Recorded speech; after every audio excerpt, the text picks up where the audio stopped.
fantastic game, 3-3.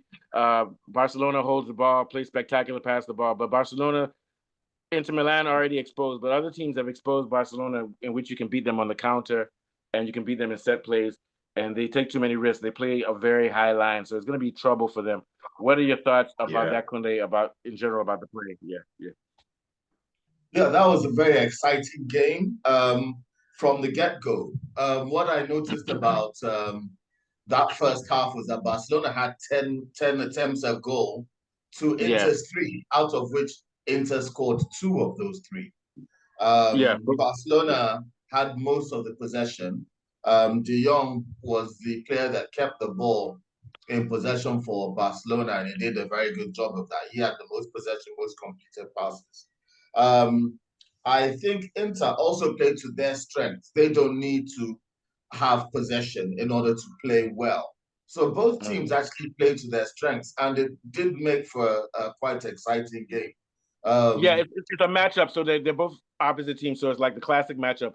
It's good. It's like chess where you have two people with two different styles, and they're both vulnerable to each other's style. Yeah, go ahead. Yeah. Yes, exactly. You know, Barcelona was trying to unlock the defense, and Inter was trying to catch them on the break when they weren't ready through Thuram. Although in the end, it was basically the defender that scored two of the three goals, Dumfries. Yeah, Dumfries. But Dumfries also very quick. yeah. It was a very enjoyable game. I think that Barcelona, though, showed a killer instinct that they Oh can yeah, just switch it on whenever they need to. It looked like yeah. they needed to be motivated to score more goals. But I think that when push comes to shove, Barcelona are going to have too much for Inter in the second leg, even though that second leg is going to be in Italy. Yeah, and the thing about see what I'm mad about with Barcelona is that they gave up two goals and immediately they got heavy and they did well. But then at the start of the second half, they now relaxed again and had to come back. Yeah. So what are your thoughts on that, Kole? Just like what you're saying, sometimes I think they need to be careful and not try to depend on their high scoring offense that they can just turn it on. They need to be careful and also make the most of their chances because there are a lot of goals they should have scored. Yamal could have had like 3 assists in that game. What do you think, Kunle? Then we'll get to very quickly, Kunle, just to finish off that point. The Barcelona attack was pinpoint, especially the person I liked the most. I liked Yamal was very dangerous, but Rafinha's shot Oh yeah, for the bounced off the back of the goalkeeper. yeah, Before that, I had seen he was taking all sorts of shots, and none of the shots of Barcelona were wide.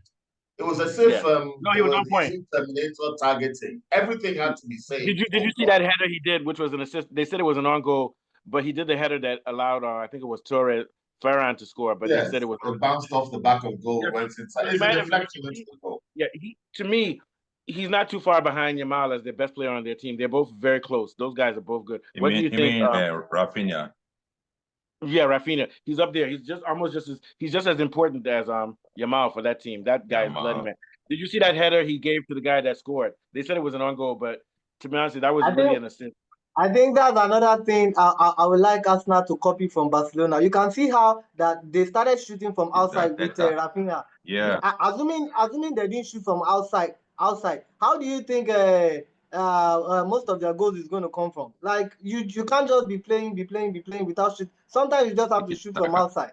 On that yesterday game, remember I said yesterday that Inter Milan is not something that we can just push aside. You can see how compact that team is. As in they played, they were even unlucky yesterday, not winning Barcelona. They were, for me, I think they are the team that are supposed to even came out victorious yesterday because they nearly won, if not for Yeah, but the Barcelona held the spectacular ball play of 70. Barcelona held the ball 70%. Yamal. If there is no Won. Yamal in that team yesterday, Inter will have won. Yeah, but here's the thing. Yeah. So it's But you have to Yamal remember, and Rafinha. I don't know about that though, because Rafinha also had an assist. If you look at that team, they have a lot of depth. Then you've got Pedri. So my thing Yeah. is that I think I agree with Kunle that it's a slight advantage to There is Barcelona. one Remember, there is one Inter Milan midfielder that we are not talking about now. That Bacoli or something. Mhm.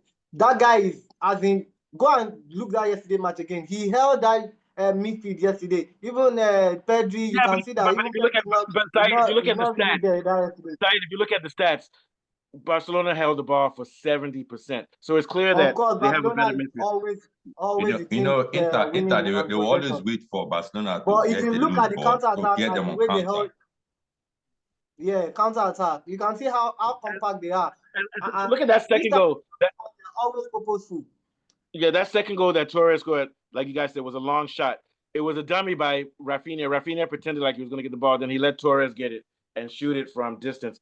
So yeah, so these guys are dangerous. I think it's going to be a close match, but I'm going to tip Barcelona to win 1-0 because I think the problem. I'm going to tip Inter for Let me me tell you though. why. No, Here's the thing. see what But hold on, one Barcelona thing should before avoid. we go to You should side watch to their highline. Highline, yeah. But here's the thing: these guys are scoring from set pieces, or into they didn't score. They didn't break down Barcelona's defense. They score from set Yeah. pieces. Yeah. No, Set if pieces. nobody, I didn't think you watched that second half properly. If you watch that second half, that their number 9 Thuram, he missed a lot of chances. Even I think at the point he got Yeah, tired. That's why but that's the point. They're not tired. able If to. not for the fact that there were some sweet counter attack that assuming he Yeah, actually but what I'm saying capitalized is on that it. they didn't capitalize off of them, and they're gonna wish that Exactly. they did. What were you gonna say, Warif? Yeah. Okay, let me start with Yamal. You know, Yamal is just 17 years, but what that guy has, you know, I was telling somebody when I was watching the match that after Messi left, we're thinking that Barcelona, they've lost a genius. But look at Yamal. The guy is so flexible, he's determined. Fluid. And Yamal, yes, you cannot just touch him anyhow. Before when Inter they were winning 2-0, look at the goal he scored. You just loop the ball, and if you're not careful, he did that about 2 or 3 times. And if you are a keeper, you don't follow that ball, you think the ball is just going over the bar, and the ball will end up in the net. It's magic. So, and they had 5 guys marking. Inzaghi said that throughout the game, he had 3 men marking Yamal. Even Inzaghi, the coach for Inter, said, "Man, that guy is bloody." And he dribbles. Like when you see Messi dribble, Messi's quick, but Yamal isn't quick. He's like water. You just don't know where the ball is going. Yeah, he's like a magician. He will go to.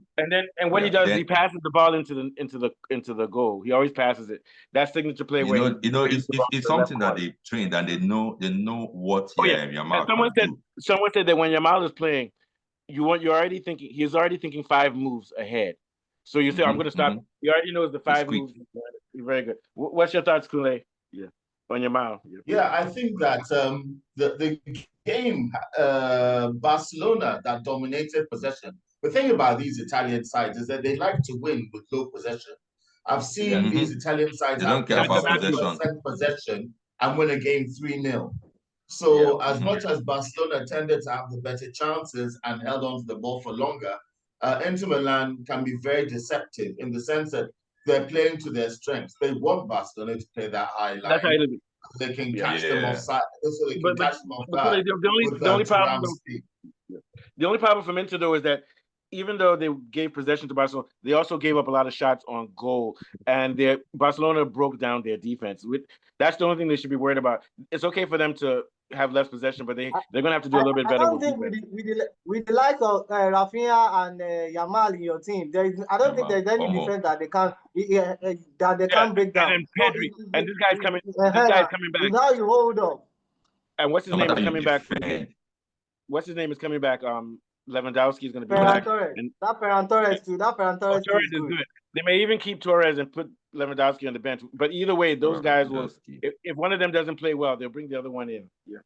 Lewandowski. That's going to be heavier weapons. The only thing that's going to help Inter is that they're playing at home.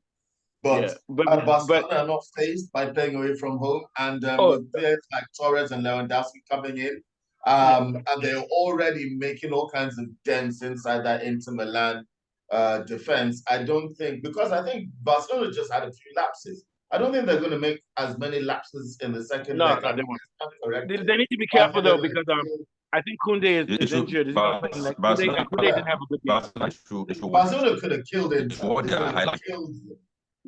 What happened with Koundé? He didn't play too well, but I think, is he going to play next game? Is he injured? I think he was injured. He was so. And also, this guy is good. Kibasi is good, but Kibasi comes so high, and then he has to run back and defend. So they need to be careful. But I do see Inter winning. What are your predictions for the game, Warif? I know Said has already said he thinks Inter's going to play. You see the second leg. You see that the second leg is going to be a very high tactical game, because already the first leg ended 3-3. So the second leg, that both teams, they wouldn't want to rush the game. They're going to take time to break down. I think that's where Barcelona will be very dangerous. But because Barcelona, they're very quick. This guy is stubborn though. This guy, around. Yamal is going to Yamal'S going straight Yes, forward. and they should watch out for red card. But one thing I like about the Inter Milan players is that they know how to mark, man-to-man marking, one-to-one. They don't give them that free chance. Even though Barcelona, you cannot just mark them out completely because Yamal, he's always there.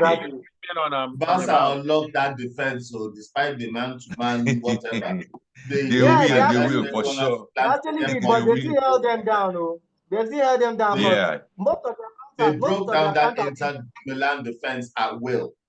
When they needed to, they just did so. But I'll give kudos to Inter Milan because it's not easy. They tried. Yeah, but they didn't apply any pressure until they went behind. And then as soon as they got back up to scratch again, they took their foot off the gas again. And then Inter took another goal. And then Barcelona were not really. Yes. I don't know why they were not playing. They relaxed.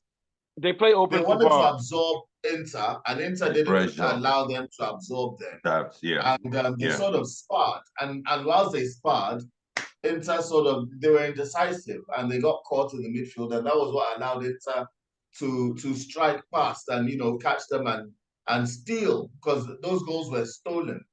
But those are mistakes that Barcelona can right.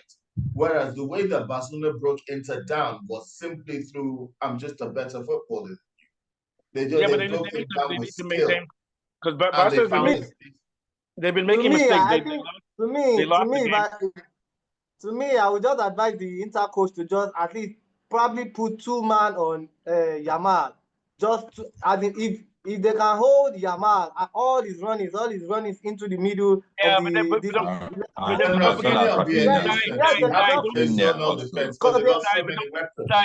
Side, if you put 2 men on Yamal, then you have Lewandowski, Olmo, Rafinha. Those guys are going to open up. You can't leave those people to be running around free. No, Pedri. They're going to hurt you. You don't give Rafinha the chance for him to be in front of your 15-yard box. No, they'll just lay the ball for him. Use a team and create a kill zone. You have to create a kill zone with your defenders. You cannot leave anybody strangling alone with any of those people. So it's gonna be good. So this was a good one, guys. So we're gonna do tomorrow Nigeria World Cup thing. So we'll figure out a perfect time, maybe in the evening. Okay. All right. So nice one. Take us out. Kule is the lawyer, so he can take us out with grammar. We had an exciting weekend of European football. Exciting week of European football. We've seen Arsenal go down a goal, but they are ready and primed to do what Arsenal do. And we had an exciting match yesterday. The lesser teams of Europa League are having their games tonight. So it's a good day for me, good day for the old boys. I hope to see you next week. I like what you said by the lesser team. I like what you said by the lesser team. Like Man U and Chelsea and the rest. All right, guys, have a good one. Good night. All right, bye. Have a nice day. Okay, sure.